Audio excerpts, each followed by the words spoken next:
I'm going to speak for the next 15, 20 minutes about Africa. Now, the narrative that I'm going to speak about is not an Africa that is dependent on what happens outside of it. Too often when we speak about Africa and Africa's unfolding arguments very much on what might be happening in the continent's partners externally. Aid, trade, and investment. What are the currents, what are the trends that are defining Africa's trajectory, and how are those positioned outside of the continent? I want to invert that, and I want to talk about three compelling and powerful trends that are happening anyway, that are unstoppable, and are singularly defining the ability of African countries to seize the promise that is embedded in their social and economic makeups in the century in which we positioned. The first one is Africa's people. This has already been alluded to earlier today, how the demographic shifts that are taking place in Africa present a compelling array of opportunities and challenges. We know, for example, that Africa's population today totals around 1.2 billion people. That's a tremendous increase from what it was in 1950 at about 200 million people. Africa's population since the turn of the century, since 2000, has increased by 50%. No other region in the world has experienced such a rapid population growth in the space of the last 15 years. And that's been dramatic, and it's been fairly linear, as you can see there. And most of us have experienced that, either in our travels in the rest of Africa, or to an extent, although to a much more moderate degree, here in South Africa. In the next 35 years, the United Nations projects that Africa's population will double from its current position. This is fairly common knowledge as it stands, but the population of Africa in 2050 could be around 2.4 billion people, up from around 1.2 billion today. Further ahead, taking linear trends on what we expect population growth dynamics to be currently, the population by the turn of this century could be upwards of 4 to 4.5 billion people in Africa alone.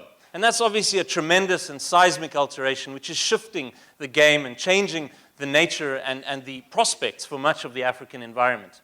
This also means that Africa's share of the world's population is changing markedly. In 1950, 1 in 10 people in the world were African. There were 2 Europeans for every African person in the world in 1950. Fast forward to 2050, and there will be 4 Africans for every European. 1 in 4 people on the planet will live in or be African. And that's a tremendous, unprecedented change. And in fact, quite interestingly, you can see Africa's role in terms of its percentage of the world population will have flipped regarding China's. So in 1950, China was roughly 1 in 4 people in the world. By 2050, China will account for 14% of the world's population, whereas Africa will have taken over that position and be roughly 1 in 4. And that's a tremendous change, which is adding a compelling array, as I said, of opportunities and risks. And the navigation of that will be key to the ability of African countries to progress. This also means that Africa's population, quite understandably, is exceptionally youthful. The average age, the median age in Africa currently is 19. So even though we're speaking in a university town, I can comfortably say that most people in this audience are over the average age of an African today. And that's an extraordinary statistic. It means that half of Africa's population is under the age of 20, and the other half is over the age of 20. That compared to China, where you can see with the blue graph there, China's population is a generation ahead of Africa's in terms of its aging dynamics. Half of China's population is between 20 and 50. Africa, as you can see, has 180 million people under the age of 4, a tremendous youthfulness across the continent. It's estimated that in the next 35 years, 2 billion babies will be born in Africa. And no other place in the world will appreciate that kind of demographic adjustment. The second trend that I'd like to speak about, and then I'll tie it into why this matters. And the second trend is how Africa's population is not just increasing, but it's rapidly urbanizing. Again, no region in the world has ever urbanized as fast as Africa is urbanizing today. It's creating huge conglomerations in large commercial centers, as well as in smaller commercial centers, the names of which we may not yet be familiar with. But those are the very front end of urban growth across the continent. And yet today, urbanization rates are still comparatively low. In Africa, we find the total percentage of people living in cities is around 40%. That's 40% of 1.2 billion people. So roughly 500 million people live across Africa's cities.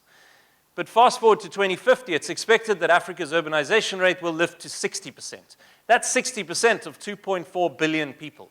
That means that in the space of the next 3 to 4 decades, 800 million Africans will either be born in or move to the continent's cities. Again, that's an unprecedented urban conglomeration that we've not seen, certainly not in this continent and elsewhere, even in the Southeast Asian developing countries like China and India. This means that in 2050, there'll be roughly 1.2 billion people across the continent living in cities. The entire population of Africa today will be the entire urban population of Africa in 2050. By that point, there will be as many people living in cities in West Africa as there are living in the entire North American countries combined. So a tremendous urban swell, which is adding tensions, it's adding tremendous amount of risk, but it also has embedded opportunity, which I'll speak about in a minute. And the third, and this has been dwelt on by some of the previous speakers, Toby Shapshak mentioned it quite clearly, in the fact that telecommunications is bridging gaps, it's bridging divides in Africa, and Africa has in many sense leapfrogged traditional communication technologies. And this is very clearly represented by this graph. Fixed line telephony, which is the blue line on the very bottom, has flatlined for the past 15 years. In most industrialized, developed economies in the world, and South Africa is an example of this, fixed line was preceded mobile telephony. In Africa, there's no space for fixed line. Most countries have gone straight into mobile world and have been tremendous innovators at the front end of trying to make mobile telephony work in their very challenging circumstances. Currently, around 73% penetration rate of mobile subscription services across Africa. That's over 700 million mobile phones in use constantly across the continent, and there's tremendous growth potential for that too. We know, for instance, that in Europe, mobile penetration rates are over 100%, well over 100. So there's still another decade or two of growth in this telecommunications environment across Africa. So what does this mean? This means two broad things, and of course it has a multitude of meanings, but I would like to tie it into two broad meanings as to what these three trends could mean and are already meaning for Africa's 54 economies. The first of all is that they create wealth, particularly urbanization and telecommunications. Now we know this to be true from precedent set in other emerging economies, but also what we're already seeing across Africa. First of all, the World Bank estimates that for every 10% increase in broadband internet penetration in any typical African country in a given year, GDP in that year could raise by 0.3 percentage points. That's a tremendous lift. Equally, for every 10 new phones per 100 people across Africa in any year, GDP lifts by 0.8 percentage points. So in Africa's large economies, even those that have been typically dependent on natural resources like Nigeria, the real driver of growth in the last 10, 15 years has been ICT. Last year, when Nigeria rebased its GDP, they found that the ICT sector now contributes 10% of GDP. That's about $60 billion, which is contributed by the ICT sector. Comparatively, the oil and gas sector contributes 16% of GDP and manufacturing 7%. So ICT creates wealth and it breaks down borders, and it's a fundamental driver of socioeconomic well-being across the continent. We also know that urbanization carries within it tremendous opportunities, tremendous challenges as well, but the opportunities are embedded in practice across the emerging world. First of all, urban residents earn higher incomes than rural residents. They contribute more towards domestic consumption. They have greater access to services, healthcare services to live longer, schools for their children to be able to benefit themselves going forward, infrastructure in order to enable small businesses, and so on. There's a captive market in which they can sell their goods and drive their own entrepreneurial ventures. Urban poverty rates in Africa stand at about 35%. Rural poverty rates at 60%. The extreme poverty levels that we find in urban Africa are 1/3 of what extreme poverty is in rural Africa. So urbanization matters and can create tremendous enablers for economic change, diversification, and productivity. And we're likely to start to see that taking root more and more in Africa, and it's why these trends matter so much. And on the wealth equation, you've got to look at whether this wealth is being distributed. Yes, inequality is a tremendous, towering challenge. More wealth does not necessarily mean more people benefit from that wealth. However, when we looked last year at these 11 economies in sub-Saharan Africa, and we tried to measure how well the middle class is growing, and we looked at what we define as a middle class in the South African context, a household that has between $25 and $120 of consumption per day across these 11 economies, and we found that between 2000 and 2014, the middle class tripled. So there is a material gain in the ability of these economies to add wealth to households which are outside necessarily of the public sector and increasingly outside of that elite control of wealth which has dogged African progress for the last at least 100 or 200 years. Out to 2030, we expect that there could be upwards of 40 million middle-class households in these economies, half of which will be in Nigeria alone. So wealth matters, and wealth is created to a great extent from some of these trends I've spoken about. Why else do they matter? They matter because every emerging and industrialized economy that we know of that's been successful in economic history has at one point or another benefited from what we call the demographic dividend. Typically, fertility rates are high when economies aren't progressing, when they are war-torn, when they're fragile. Women have more children. When economies start to mature, when economic growth takes root, fertility rates drop quite dramatically, coupled with an improvement in institutions. When you know you can live longer, when you know your children will have a better chance of economic well-being, fertility rates drop. And they sometimes drop quite precipitously. And we know that when they drop, and when institutions improve to keep people alive for longer, you have a maximum bulge in your working age population. So you have more people working between 20 and 64, and fewer of those people have dependents under 20 and dependents over 65. Now, every economy in economic history that has industrialized and had productivity gains has at some point leveraged that demographic dividend. A great example of that is South Korea. In 1960, South Korea's fertility rate was 6.5. Every South Korean mother had on average 6 or 7 children. If you fast forward to 1985, that fertility rate had dropped to 2, which is replacement rate, 2 parents for 2 children. The population started to flatline and stabilize. Today, the South Korean fertility rate is 1.2. The economy is the population is declining. The same is true for much of Western Europe, it's true for Japan, and increasingly, it's true for China. So that's very typical. When economic growth takes root, fertility rates drop, and in the space of 50 years, they can drop dramatically. Coupled with that, life expectancy increases. Born in 1960 in South Korea, you could be expected to live until you were 50. Today, you can be expected to live till you're 81. So a tremendous alteration in the expectancy based on the improvement of institutions. Coupled with that, of course, you get this bulge, as I spoke about, this golden window of opportunity to benefit from a bulge in your working age population that have fewer dependents. Now, South Korea started in around 1980, and it will start to tail off in the next decade or two. Not because, as was the case in the middle of last century, they had too many young people to depend on to benefit, but rather they have too many old people coming into the equation that the working age bracket has to support. So that window of opportunity is a fleeting one. And we have to ask when that might materialize in Africa and how African countries can benefit from it. But there's absolutely nothing that we can take for granted in that. Fertility rates in Africa have fallen, but they still stand on average at about 4.8. In war-torn countries or in conflict-ridden or unstable countries, the fertility rate is between 6 and 7. In Chad, the highest fertility rate in the world at 7.4. So there's still an incredibly high fertility rate across these economies because economic growth has not widened enough and institutions have not improved enough. But the average fertility rate is 4.8. We know that life expectancy is improved. If you're born in Africa today, you're likely to live on average to 57. If you were born in 1960, you were likely to live till 37. So there's been a material improvement, but 57 is still nowhere near what it should be and what it is in Southeast Asia and elsewhere. So clearly there are challenges there. Now urbanization as well, as I've outlined the gains that can come from urbanization. Similarly, urbanization adds tremendous challenges. People who come from relatively agrarian rural communities where everybody, to put it simply, is equally poor, arrive in cities and they see the very force, the very brunt of inequality. They face the wealth that's being accumulated in an economy and they realize that they've been left out. And they realize they have little ability to access that wealth. It can, and as we've seen, create social tensions, which can destabilize economic growth and political stability. That we know. We also know, of course, that infant mortality is too high in Africa. Half of the infant mortality rate in the world, so half of babies that die in the world die in Africa. By 2050, that's likely to increase because institutional improvements in Africa will not keep pace with those in the rest of the world.